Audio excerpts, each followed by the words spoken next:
Vieilles histoires du pays breton par Anatole Lebras. Humble amour. À Portzgwen de Trégor, en août. J'ai reçu ce matin la visite du vieux Loric.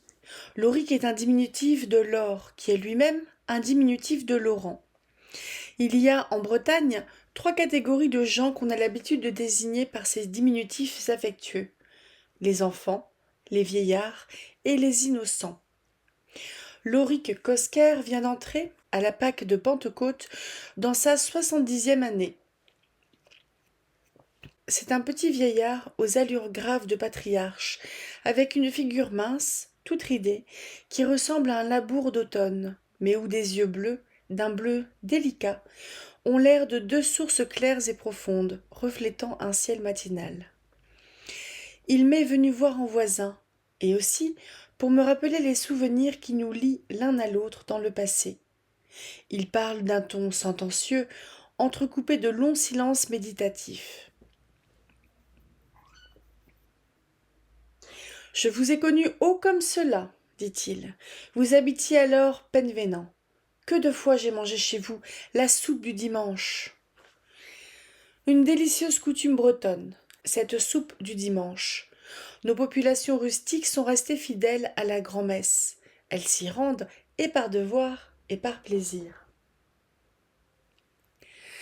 C'est une de leurs rares distractions, la plus noble et la plus goûtée.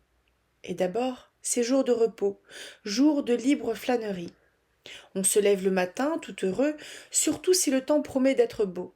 On procède sans hâte à la toilette hebdomadaire, après avoir soigné les bêtes et lâché les chevaux dans les prés, où ils auront droit, eux aussi, de se prélasser jusqu'au soir. On se débarbouille en commun, à l'auge de la cour, et ce sont des rires, des farces paysannes, une joie d'écolier en vacances. On revêt ses habits propres, ses habits du dimanche, dit la Darzule. 3 sons de cloche espacés de demi-heure en demi-heure annoncent l'office. On se met en route pour le bourg, au premier son. Au printemps, à l'été, même à l'arrière-saison, c'est une joie de s'en aller de compagnie vers le bourg, par les sentiers des champs et les chemins creux, sous la voûte mobile des branches ensoleillées. Les paysans bretons ont l'âme sensible à la mystérieuse poésie des choses. Ils ont, pour leurs horizons familiers, des tendresses virgiliennes. La terre n'est pas seulement, à leurs yeux, la rude nourrice qui ne livre l'aliment de vie qu'au prix d'un effort acharné. Elle est aussi la source des contemplations pures et désintéressées. Ils l'aiment pour la variété de sa parure, pour la richesse de ses nuances, pour sa fraîcheur, pour sa beauté changeante et cependant éternelle, pour les fines odeurs émanées de son opulente chevelure, pour tout ce qu'elle porte en elle d'enchantement profond, d'émotions sacrées. Ils sont restés des êtres primitifs. Ils n'ont pas encore rompu le lien ombilical qui les rattache à l'antique nature dont ils sont issus. Ils conversent avec elle, entendent sa voix et jusqu'au battement sourd de ses artères. La souple et ondoyante Viviane les enlace toujours de ses bras divins et fait bruire à leurs oreilles son immortelle chanson. Les vieux ne sont pas moins assidus à la grand-messe que les jeunes.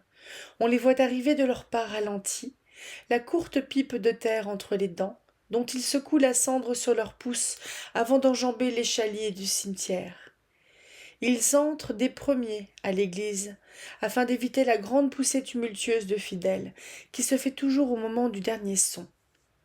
Ils ont leur place consacrée, dans les vieux bancs vermoulus, contre les piliers ou sur les marches qui règnent devant la balustrade du chœur. Et c'est de là qu'agenouillés ou assis, ils prennent part à l'office, dans un état de douce somnolence, de vague et délicieuse rêverie. Bercés au chant des cantiques, écoutant passer au fond de leur mémoire la longue et pâle procession des souvenirs, et roulant, dans leurs doigts, d'un geste monotone et quasi inconscient, les gros grains usés d'un interminable chapelet. Ils goûtent à l'église, dans le jour multicolore des vitraux, parmi les odeurs d'encens et l'eurythmie grave des proses latines, une sorte de bien-être somptueux, qu'il ne leur est donné d'éprouver qu'en ce lieu, et qui est pour eux quelque chose comme une prélibation des béatitudes prochaines du Baradoz, du paradis breton. Ils s'y abandonnent avec volupté, les yeux demi-clos, c'est proprement une sieste d'âme. À l'issue de la messe, une autre joie attend les plus pauvres ou les plus infirmes d'entre eux. Dans toutes les maisons un peu aisées de la bourgade, leur couvert est mis. On les prie poliment à dîner, à manger la soupe dominicale. Ainsi, ils n'auront point à refaire à jeun un trajet souvent considérable. Chaque famille a ses pensionnaires de prédilection. Lorique Cosquer était régulièrement notre hôte. Non qu'il n'y mît parfois une sorte de discrétion farouche. Il fallait le guetter au sortir du cimetière, où il s'attardait longtemps sur les tombes de ces 4 femmes, éparses aux 4 coins de l'enclos. Je me chargeais volontiers de ce soin. Il n'avait pas fini son dernier signe de croix que j'étais à ses côtés. Allons, Lorique, venez, la soupe est prête. Il secouait sa vieille tête, ses mèches brunes qui, par un étrange privilège, n'ont jamais grisonné. Pas aujourd'hui, mon enfant, en vérité, pas aujourd'hui. Je déployais toutes les ingéniosités d'éloquence dont j'étais capable, et il me suivait enfin, tout en protestant contre cette contrainte, jurant qu'il n'avait faim ni soif, disant que c'était une insolence de sa part d'abuser ainsi de la charité des gens. On le poussait par les épaules dans la cuisine, où d'autres, des vieux comme lui, étaient déjà attablés devant les écuelles pleines. Ces humbles commensaux d'alors, Lorique, me rappellent leurs noms, et en même temps, je revois leurs figures. C'étaient Baptiste Javray, un habitué de la maison, Joson Kéram et Gabic, l'innocent, qui vivait dans la contemplation attendrie de son ventre, et Canaan, le fameux Canaan, le sourd-muet, à la bouche tordue dans un perpétuel rictus d'impuissance. D'autres encore, qu'il serait trop long d'énumérer. Quels braves gens, et comme j'ai plaisir à me les représenter tels qu'ils m'apparaissent alors, dans notre intérieur, le nez tendu vers la soupe dont l'odorante fumée ennuageait leur face tranquille. Entre 2 cuillerées, ils échangeaient de douces plaisanteries, d'une malice enfantine, qui le faisait rire aux larmes. Canaan surtout, qui, n'entendant rien, n'en comprenait que mieux. Lorique apportait dans cette assemblée de ses pairs une note spéciale de gravité. Dès qu'il était assis, la conversation prenait une allure moins fantaisiste, les voix devenaient plus calmes, et les esprits s'élevaient aux pensées sérieuses. Parmi ce petit monde, Lorique passait pour un philosophe, pour un homme qui a beaucoup voyagé, beaucoup vu, beaucoup réfléchi. Et puis, quand il se mêlait de dire quelque chose, c'est que cela valait la peine d'être dit. Il vous avait une façon sentencieuse de discourir qui en imposait. Ou plutôt, il ne discourait pas, il prêchait. Baptiste Javray le définissait un recteur manqué. Par exemple, il n'aimait pas qu'on l'interrompît hors de propos. Parlez donc, et je me tairai, prononçait-il. J'ai sur vous cet avantage que le silence ne me coûte rien, tandis que vous ne savez pas encore à quelle foire on l'achète. Le bonhomme d'aujourd'hui diffère peu de celui d'autrefois. Ses joues seulement sont plus évidées, ses prunelles plus claires, d'un bleu plus effacé, plus lointain, sous les touffes épaisses des sourcils. Comme je lui fais compliment de ce qu'il n'a point vieilli. À mon âge. On n'a plus d'âge, murmure-t-il. On est comme sorti du temps. Sa philosophie aussi est restée la même, indulgente à la vie, pleinement rassurée quant à l'au-delà de la mort. Je sais où j'irai, dit-il, avec autant de certitude que si j'avais déjà fait le chemin. J'attends patiemment l'heure où je serai appelé à me mettre en route, mais je ne serai pas fâché qu'elle sonnât bientôt. J'ai plus de parents et d'amis en l'autre monde qu'en ce monde-ci, et j'avoue que j'ai quelque hâte de les revoir. Voyez-vous, il ne faut pas vivre trop longtemps. Les choses, surtout à notre époque, changent vite, et les hommes eux-mêmes changent avec les choses. Je commence à être dépaysé dans ma propre paroisse. Les nouvelles générations m'apparaissent comme des visages étrangers. Elles ne ressemblent en rien à celles que j'ai connues et qui me furent chères. Elles ont d'autres pensées, d'autres préoccupations, d'autres goûts. À les écouter, elles valent mieux. Cependant, elles sont moins gaies. Les plaisirs qui nous enchantaient dans notre jeunesse ne leur suffisent plus. Elles en ont inventé d'autres, qui les amusent peu et qui leur sont nuisibles. Je les entends sans cesse se plaindre, sans qu'elles sachent juste de quoi, comme si le pain n'avait plus la même saveur pour leurs lèvres, et comme si le soleil béni ne luisait plus du même éclat sur leurs têtes. J'assiste à des transformations qui m'étonnent, qui me font peur. Car je vous le dis, tout est changé. Non seulement le peuple, mais les nobles, mais les prêtres. Mais ta vie qu'on finira par nous changer Dieu. Il est vrai qu'alors, ce sera la fin des fins. La pipe de Loric s'est éteinte. Il s'interrompt pour la rallumer, en cueillant à même le foyer un morceau de braise qu'il fait rouler dans le creux de sa main, tapissé d'un véritable cuir. Et après une pause, il reprend. Jadis, nous n'avions d'autre ambition que de faire ce qu'avaient fait nos pères, et de vivre comme ils avaient vécu. Les anciens nous répétaient « La vie n'est qu'un temps à passer », et nous ajoutions foi à la parole des anciens. Par la suite, les peines nous semblaient moins lourdes, les joies plus savoureuses. Nous allions d'une allure paisible, sans hâte, en gens qui ne demandent au chemin que de les conduire où ils mènent. Nous n'attachions aux choses de la terre qu'un prix modéré, puisque cependant nous n'étions que de passage au milieu d'elle. L'argent nous touchait peu, nous n'eussions pas fait un pas au-devant de lui. Il venait ou ne venait point, partait ou restait, cela le regardait, et non pas nous. C'était l'usage en Bretagne de dire « L'argent est sourd, l'argent est aveugle, il va où il peut et n'entend pas qui l'appelle. » Nos besoins étaient médiocres, notre faim et notre soif se satisfaisaient à bon compte. Pour tout luxe, une pipée de tabac, le dimanche, avec un verre de cidre frais, dont les pommiers de ce temps-là n'étaient point avares. Avez-vous remarqué que, depuis l'intrusion en notre pays des maléficieuses boissons d'ailleurs, nos braves pommiers bretons semblent dégoûtés de produire? Nous étions des hommes heureux.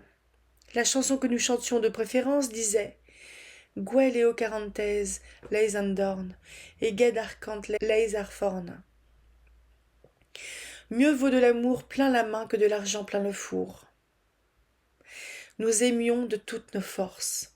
La grâce des jeunes filles, la tendresse de leurs délicieux petits cœurs nous possédaient tout entier. Dans le catéchisme, vers l'âge de 12 ans, chacun de nous choisissait sa douce. Et plus tard, vous plus grand, elle plus jolie, vous la meniez au pardon des chapelles d'alentour en la tenant par le petit doigt. On n'échangeait que de rares propos, bien insignifiants. Vous disiez « Le vent qui souffle de votre courtile sent bon l'odeur des plantes fines ». Ou encore « Du seuil de ma porte, j'ai plaisir à voir monter en l'air la fumée bleue de votre toit ». Elle répondait « Il n'est point d'herbe si odorante qui ne se fane » ou « Fumée qui s'élève, au vent se dissipe ». Et elle vous donnait son parapluie à porter, confessant de la sorte, en fille sage, que si elle vous plaisait, en revanche, vous ne lui déplaisiez point. Nos jeunesses d'à présent ont d'autres façons. On se fiançait au pied du sein, après avoir allumé devant l'image 2 cierges dont on regardait, avec anxiété, brûler la flamme. Feu clair et vif, mariage prompt et prospère. Tenez, je me souviens de ceci, comme si c'était d'hier. Loric s'arrête, une fois encore, pour secouer les cendres de sa pipe consumée. Dans sa vieille âme, d'autres cendres remuent, et des étincelles en jaillissent qui éclairent subitement les mélancoliques recoins de sa mémoire. Il me conte l'histoire de son premier amour. En disant « premier amour », je suis infidèle à sa pensée. C'est la théorie de Loric. C'est la théorie de tous les Bretons, qu'on n'aime qu'une fois. L'amour, ô trou, est une fleur vite poussée, tôt flétrie, mais dont le parfum embaume à jamais toute l'âme. Fleur rare et délicieuse, beaucoup croient l'avoir cueillie, qui n'ont cueilli que son ombre. Elle est comme l'herbe d'or, l'aour yéhoten des légendes. Elle ne s'épanouit non plus que la nuit, en des lieux difficiles à connaître. Il la faut chercher patiemment, à l'heure sacrée où elle se révèle par son éclat, parmi les autres herbes, la chercher avec une ardeur grave, avec un zèle religieux. Et il faut aussi ne porter sur elle qu'une main délicate et prudente, sinon elle se dérobe, glisse, ne vous laissant au bout des doigts qu'un peu de sa poussière dorée. Moi, voici comment elle me tomba sous la main. J'avais alors 17 ans. Mon père, qui était au pied, m'avait enseigné son état. J'allais offrir mes services de ferme en ferme, mon hoyo sur l'épaule, un bissac en bandoulière. J'étais un garçonnet paisible, de mœurs rangées, jovial du reste, toujours un bout de chanson aux lèvres, et à cause de cela, partout le bienvenu. Sans cesse, par monts et par vaux, j'apprenais au passage les nouvelles, les mariages, les décès, les aventures des jeunes gens, le prix du blé, d'autres choses encore, telles que les oraisons pour guérir, les miracles accomplis par les sources des saints, et aussi les contes qui font rire, les histoires tristes qui font pleurer.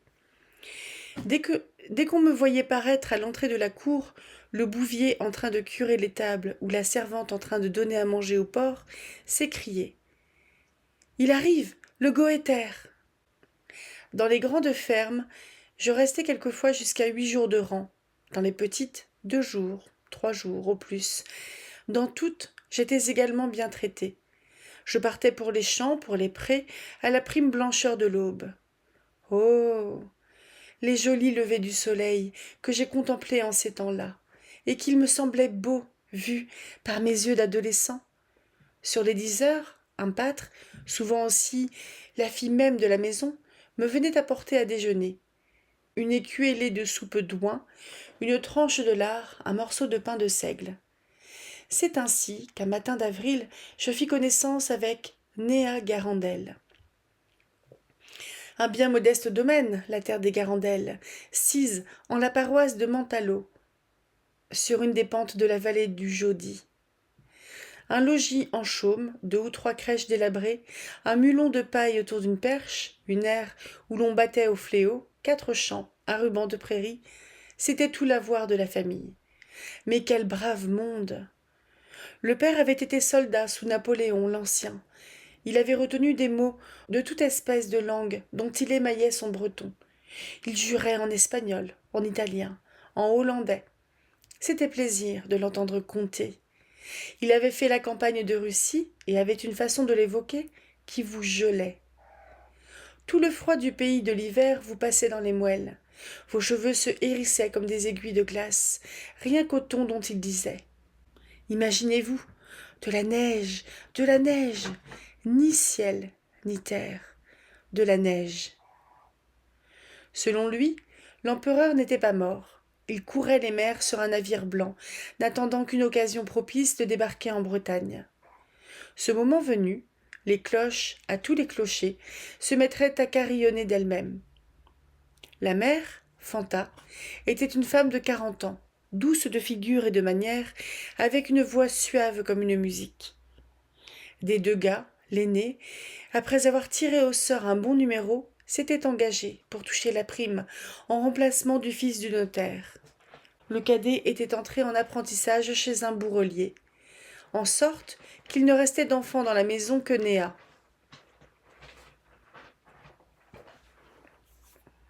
Quoique le train des Garandel fût des plus médiocres, je ne me trouvais nulle part aussi bien que chez eux. Les patates et la bouillie, dont se composait presque exclusivement leur nourriture, me paraissaient, servies par les mains de Fanta et assaisonnées par les récits du vieux, le plus exquis, le plus succulent des régals. Et je faisais dans la crèche aux vaches, où j'avais pour lit une mauvaise couette de paille, des rêves merveilleux, dont il ne me restait au réveil que de confuses images, mais qui me laissaient dans l'âme, pour toute la journée, un mystérieux enchantement. À quoi cela tenait-il? Je ne me le demandais même pas. Ou bien, s'il m'arrivait d'y songer, je me l'expliquais par cette observation que j'avais souvent ouï faire à mon père Jean Cosquer, à savoir qu'à respirer l'air d'un logis honnête, on en garde en soi un vif contentement, et comme la douceur d'un parfum. Il y avait une autre raison, mais qu'avec ma naïveté de garçonnet je mis quelque temps à découvrir. Je fis cette découverte le 12 avril, exactement. C'est une de ces dates qui persistent à jamais dans l'esprit, même quand la mémoire a sombré. Après 50 ans, ou peu s'en faut, je revois toute nette la figure qu'avaient ce jour-là les choses. D'abord, les prés, d'un vert printanier, chatoyant comme un velours, piquaient çà et là de taches brunes qui étaient les taupinières. La rivière, sinueuse, grossie par les pluies récentes, tantôt courante et clapotante, et chantant la claire chanson de l'eau, tantôt endormie en nappe tranquille, et mirant les fins rameaux des aulnes, à peine feuillus. Puis, les collines voilées d'une brume légère, et les maisous, les terres hautes où montaient de calmes fumées émanées de toits invisibles. Enfin, le ciel, un grand ciel pur, très élevé, très vaste, enveloppant tout d'une lumière bleue, d'une clarté de paradis qui vous faisait joie. J'avais jeté bas ma veste et je travaillais ferme, en corps de chemise, sous le soleil béni. Je n'étais pourtant pas comme à mes jours ordinaires. Une allégresse étrange m'exaltait, mêlée de je ne sais quel attendrissement. Jamais je n'avais été ainsi. J'étais heureux et troublé. Dans ma poitrine, mon cœur battait à coups sonores, comme une cloche d'église la veille du pardon, et mes yeux étaient brouillés de larmes. C'était un état délicieux et inquiétant. Je me pensais, qu'est-ce donc qui va m'arriver? Sentant que la tête me tournait, je me couchai à plat ventre sur un tronc d'aulne, surplombant la rivière, et me plongeai la face dans l'eau, qui était d'une fraîcheur glacée. Soudain, derrière moi, dans la pente, une voix cria. « Loric ? Hé, Loric Cosquer, où donc êtes-vous » J'eus le bondissement d'un poisson que le pêcheur, d'un brusque coup de ligne, fait sauter sur la berge. La voix, une fois encore, répéta. « Loric ? Hé » Oh, ce cri, si jeune, si vibrant, d'un timbre si harmonieux, dussé-je vivre 100 ans. Je l'entendrai toujours, toujours. Celle qui m'appelait se tenait droite dans le sentier, au flanc du coteau, entre deux touffes de pruneliers qui l'encadraient de part et d'autre. Sa jupe de laine bleue à raies rouges lui tombait à peine à mi-jambe. Sa taille svelte s'échappait de l'étroit corsage comme une fleur de sa gaine. Son visage était une lumière, et ses cheveux blonds, ébouriffés tout autour, semblaient une couronne de rayons. Et elle était si jolie. Elle avait une grâce si étrange, si fluide et surnaturelle, qu'on eût dit une apparition. Je restai là, tout saisi, à la contempler. Les pâtres et pastours de Lourdes ou de la Salette n'éprouvèrent assurément pas devant l'image vivante de la Vierge un trouble plus religieux. Je n'osais faire un mouvement, ni prononcer une parole, de peur de la voir ouvrir ses ailes et s'envoler. Et c'était Néa, certes, mais une Néa que je ne soupçonnais point, une Néa transfigurée. Je ne pus m'empêcher de lui en faire la remarque, quand elle fut près de moi dans l'herbe du pré. « Qu'avez-vous aujourd'hui de changé, Néa ? Vous êtes telle que je ne vous ai jamais vue. » Elle prit une mine étonnée, me dévisagea, puis partit d'un bel éclat de rire, disant « Il faut croire, Loric Cosquer, que vous me regardez ce matin pour la première fois. » Et c'était peut-être vrai pourtant. Jusqu'alors, je n'avais vu en elle qu'une gamine, une mercodénique, une petite poupée des champs que mes souvenirs de l'année précédente me représentaient sagement assise sur le seuil des garandelles à apprendre son catéchisme. Et voici qu'elle était à présent presque une jeune fille, ayant passé l'âge de la 3e communion, toute menue encore et un peu grêle, mais assez mûrie déjà pour faire rêver d'amour les jeunes hommes. Je n'en pouvais croire mes yeux. Elle avait posé à terre le panier qui contenait mon repas. Elle dit, de sa jolie voix rythmée comme un chant. « N'avez-vous donc pas faim, Loric, que vous demeurez là, bouche bée, comme notre recteur en chair, quand il a perdu la suite de son sermon ? Je vous apporte une soupe, aux fèves, et des crêpes de froment, du pardon de sainte Brigitte, de Ploézal, où nous avons des cousins. » Après un silence, tandis que je me mettais à manger, elle demanda. Où sont les taupes que vous avez tuées ?» Je les lui montrai du doigt, suspendues par les pattes de derrière à une grosse branche de chêne au-dessus du talus. Elle s'en approcha, resta un moment à les regarder se balancer au vent, puis revenant vers moi, murmura: « C'est tout de même un singulier métier que le vôtre, Lorick Kosker. » Je pris la chose comme un compliment. « Oui, répondis-je, c'est un métier où il faut un talent spécial, beaucoup de patience, de perspicacité et d'adresse. Ne devient pas bon taupier qui veut. Mon père a formé bien des élèves, mais il prétend qu'aucun d'eux ne me vaut. J'ai hérité de la finesse de son œil et de la sûreté de sa main. Quand mon Oyo s'abat, la taupe est à moi. Il y a des professions plus considérées, il y en a peu qui soient d'un meilleur rapport. À 2 sous la bête, comme c'est le prix, je fais aisément mes 24 sous par jour. Ce n'est point à dédaigner. » J'avais parlé tout d'une haleine, le feu aux joues, avec un secret désir de passer pour quelqu'un aux yeux de Néa. Des journées de 24 sous en ce temps-là étaient des raretés. Les tailleurs n'en gagnaient que 10. La fillette, songeuse, roulait entre ses doigts le rebord de son tablier. Je m'imaginais que mes paroles avaient fait impression sur elle, qu'elles lui donnaient à réfléchir. Et j'en eus une joie orgueilleuse, mais qui ne dura qu'un instant. « Oui, peut-être, soupira-t-elle. Qu'importe, Lorick. À votre place, moi, j'aimerais mieux laisser à d'autres le soin de détruire ces pauvres petites bêtes. » Je demandai, déconcertée, un peu dépitée aussi. « Ah, et quel état auriez-vous donc choisi, Néa Garandel ?»« Moi ? Oh, un seul, Lorick, le plus beau, le plus vaillant. J'aurais été marin sur la mer. » Sa figure avait subitement pâli. Ses prunelles brillaient d'un éclat sombre, d'une flamme mystérieuse et presque sauvage. Sans rien ajouter, elle s'envola. Il n'y a pas d'autre mot pour marquer combien vite elle gravit la pente, traversa le fourré, disparut derrière la colline. L'après-midi me sembla long. Je n'avais plus la tête ni le cœur au travail. Mon sang dans mes veines courait comme un fou, et dans ma poitrine, ce n'était plus une, mais 20 cloches qui sonnaient le tocsin. Je compris que j'avais la grande fièvre. La fièvre à la fois si douce et si terrible à trembler. J'aimais Néa. Néa m'avait versé le philtre d'amour, et je sentis que si elle ne consentait point à devenir un jour ma femme, j'en mourrais. Que la même main qui a allumé le feu l'éteigne, dit la sagesse des Bretons. Un brasier flambait en moi, allumé par une main d'enfant. De tout le reste de la journée, je ne tuais point un seul animal. Il m'était venu un soudain dégoût de mon métier, du métier de mon père. J'étais malade et triste. Je n'attendis pas que les premières ombres du soir se fussent allongées sur les prairies. Jetant mon Oyo sur l'épaule, je m'acheminais, les jambes faibles et vacillantes, vers le toit des Garandelles. Dans les haies de pruneliers, les oiseaux s'égosillaient, saluant la mort du soleil. Je me rappelais une vieille chanson du pays trégorois. « Petits oiseaux, vous fredonnez joyeux, et vous ne savez point ma peine. »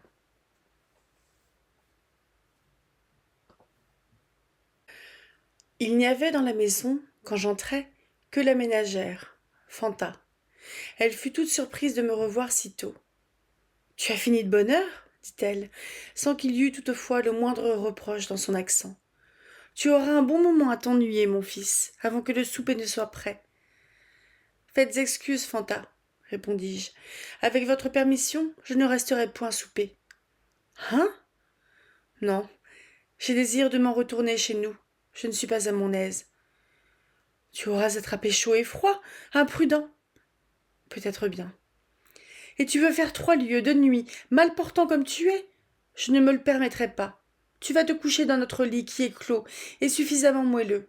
Garandel et moi, nous saurons bien trouver place dans celui de Néa, et la fillette sera enchantée de coucher à l'étable. » Les larmes me montaient aux yeux.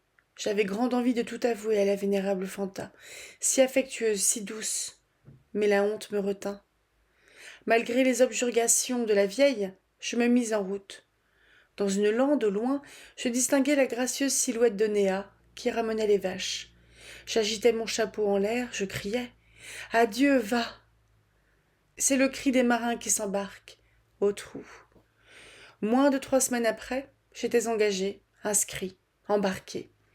Ni les menaces de mon père, ni les supplications de ma mère ne m'avaient pu fléchir.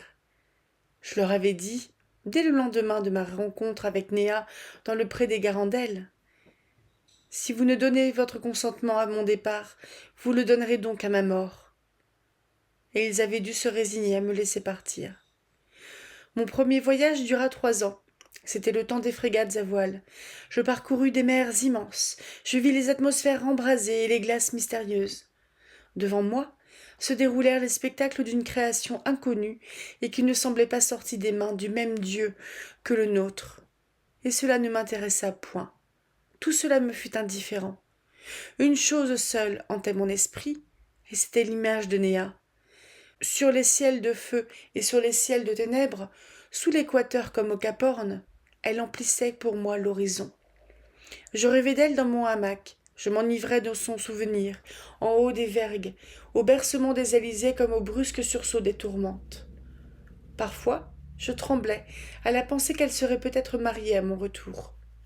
Je me disais pour me rassurer, il y a un sort pour l'amour, ce qui doit être sera. J'abrège au trou, car je vous vole votre loisir. La campagne terminée, je pris à Brest la diligence qui me déposa à Belle-Île-en-Terre sur les 6 heures du soir, un 22 mai. J'avais mon diplôme de gabier en poche, 5 mois de congé, et des économies qui se montaient à près de 7,20 écus, presque une richesse. Je me restaurais à l'auberge pour me donner du tempérament. J'avais résolu de ne me rendre chez mes parents qu'après avoir fait un crochet par Mantalot. Tout en cheminant au clair de la lune, je songeais. Laurique Cosquer, gabier de misaine, tu vas à ton destin. Vas-tu à la vie? Vas-tu à la mort? Tu le sauras, à la maison des Garandelles. Si la réponse est mauvaise, souviens-toi du pré-vert où se balançaient les petites taupes noires à la grosse branche du chêne, et que le jaudi est tout près. La crainte et l'espérance se partageaient mon pauvre cœur. Il faisait une belle nuit d'étoiles, une nuit transparente et tiède, qui sentait bon une odeur d'herbe déjà mûre pour la fenaison. La route filait toute blanche sous la lune, entre les hauts talus où les feuilles des arbres nains pourrissaient doucement, comme des voix, se demandant les unes aux autres, sans doute, quel était ce passant si pressé. Un silence vaste était sur les choses. Pour me tenir compagnie et me distraire un peu de mes préoccupations, j'entonnais une chanson de bord, apprise en mer, d'un marin de France et qu'on eût dite faite à mon sujet. Pour l'amour d'une blonde, je me suis engagé, marin sur l'eau profonde, jour et nuit en danger. J'ai fait le tour du monde, me voilà tant congé. Vais savoir chez ma blonde si son cœur a changé. Je lui dirai, ma blonde, si ton cœur a changé, vais me périr dans l'onde, quoique sachant nager. J'en étais à ce couplet, quand tout à coup, sur mes talons, quelqu'un s'exclama. « Par les saints de Bretagne, Goéther, que le cœur de ta douce ait changé ou non, la voix, à toi, est du moins restée la même. » J'ai eu au fait de la reconnaître. Je me retournai, interloqué, c'était un homme de Minilly, ma paroisse natale. Il cheminait pieds nus, et c'est pourquoi je ne l'avais pas entendu venir. Pour marcher plus vite, il avait tiré ses souliers. « D'où arrives-tu à cette heure et en cet équipage ?» lui demandai-je. « J'arrive de Bégard, » répondit-il. « On enterre demain Louis Prigent, de Kerembesque. J'ai été, de la part de la famille, annoncer sa mort à des parents qu'ils ont là-bas. » Je ne pus me défendre d'un frisson. Ouïr parler de funérailles en rentrant au pays n'est pas d'un bon présage. Mon compagnon était un tailleur, par conséquent un bavard. Nous causâmes des maisons où bien souvent nous avions travaillé ensemble, lui de son aiguille, moi de mon hoyo, et insensiblement j'amenai la conversation sur les Garandelles. Une joie vive m'inonda le cœur. Néa n'était point mariée. À Confort, nous nous séparâmes. Le tailleur avait à se rendre à Camperven, toujours en qualité de messager funèbre. Je lui serrai la main avec une effusion dont il ne devait comprendre que plus tard le vrai motif. Et quand il eut disparu dans sa direction, je m'élançai à toutes jambes vers Mantalot. La vieille chaumine des Garandelles, blottie dans son courtil, fleurait une fine senteur de sureau. Chez nous, les portes des étables ne sont jamais fermées à clé. Je pénétrais sans bruit dans la crèche aux vaches et m'allongeais sur la couette de paille où m'avaient visité naguère tant de beaux rêves. Les bêtes dormaient accroupies dans la litière. J'étais harassée, et je n'eusse su clore l'œil. J'avais trop hâte de voir Néa.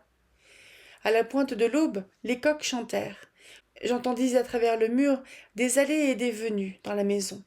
Alors je me levai, et je sortis, pour gagner le seuil de la demeure où respirait ma douce. Et je la vis, cette douce. Je la vis debout près de l'âtre, en chemisette et en jupon du matin, peignant devant un morceau de miroir cloué au manteau de la cheminée sa longue chevelure blonde qui pendait. Je dis, du ton le plus calme qu'il me fût possible. Bonjour, Néa Garandel. Elle tressaillit, devint toute blanche, et rassemblant ses cheveux d'un geste rapide. C'est donc vous, Loric Cosquer? Nous n'échangeâmes point d'autres paroles. Le vieux Joson, l'ancien soldat de l'empereur, me hélait joyeusement du fond de son lit clos. Ça, matelot, viens que je te donne l'accolade. Et derrière lui, contre la muraille, se montra la figure accueillante et vénérable de Fanta, soulevée sur son séant et murmurant de sa voix musicale. Dieu te garde, Loric. Avec un sourire, elle ajouta. Nous sommes dans tes dettes, mon fils. Les taupes tuées le jour où tu nous quittas si brusquement ne t'ont jamais été payées. Il y en avait 4, ce qui fait que nous te devons 8 sous. Le mois d'après, on affichait aux mairies de Montalot et de Minilly les bans de mariage de René Garandel, filandière, avec Laurent Cosquer, gabier de l'État, domicilié à bord du Redoutable, présentement en congé et dûment autorisé par ses supérieurs.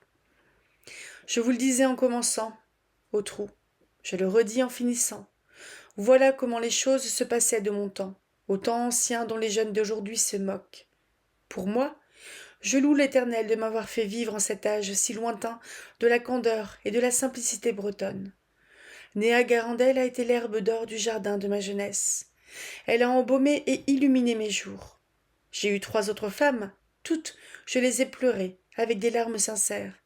Mais Néa, je n'eus même pas la force de la pleurer. Quand elle fut morte, je demeurai comme absent de moi-même, et depuis, je ne me suis pas retrouvé. C'est bizarre, mais c'est comme ça.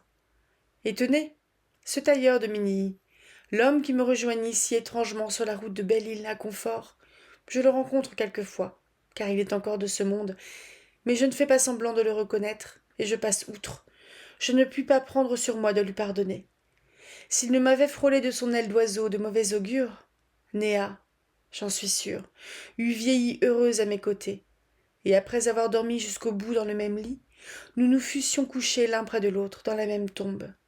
Cette grâce qui ne nous a pas été accordée, je vous la souhaite à vous et à votre femme. Au trou. Son histoire terminée de la sorte, en fin de sermon, conformément du reste à la tradition des vieux conteurs de Basse-Bretagne, Loric s'en est allé, appuyé sur son bâton de houx, en marmonnant une vague prière. Je l'ai suivi longtemps des yeux, et longtemps après son départ, je suis demeurée triste. Je ne sais rien qui dise mieux, avec une ironie plus puissante, l'inanité des rêves de l'homme qu'un mélancolique récit d'amour entendu des lèvres d'un vieillard.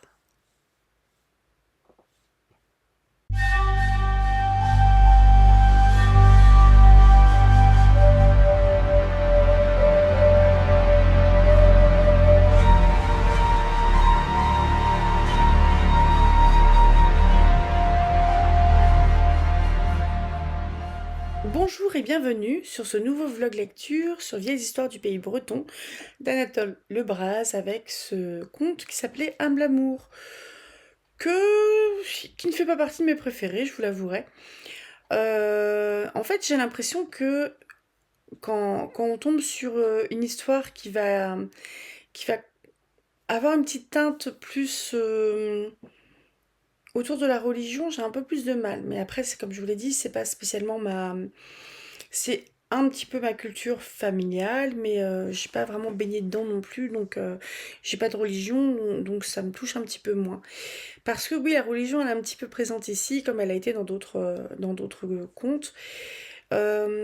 J'ai bien aimé le côté un peu nostalgique et un petit peu fleur bleue presque sur, sur un gars qui raconte son amour perdu, son amour disparu. D'ailleurs, Néa, c'est très joli comme prénom. Je connaissais pas, enfin c'est un diminutif aussi, mais je sais pas. Donc il y avait des nouveaux mots bretons là, mais j'avais pas de note de bas de page, donc je saurais pas vous les dire. Il y avait Autrou, c'était un O tréma trou. Attendez, qu'est-ce que c'était? À Autrou, père nourricier, quelque chose comme ça.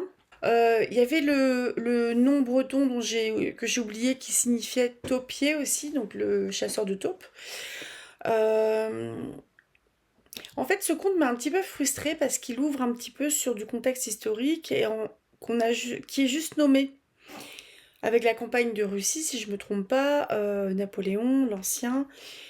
Euh, du coup, je suis un petit peu frustrée parce que j'aurais aimé en fait en apprendre un petit peu plus sur ce que ce monsieur-là avait vécu dans la campagne de Russie, le fait que il, euh, qu'il connaissait plein de langues différentes, ce qui signifiait qu'il s'était mêlé à plein d'autres gens, etc.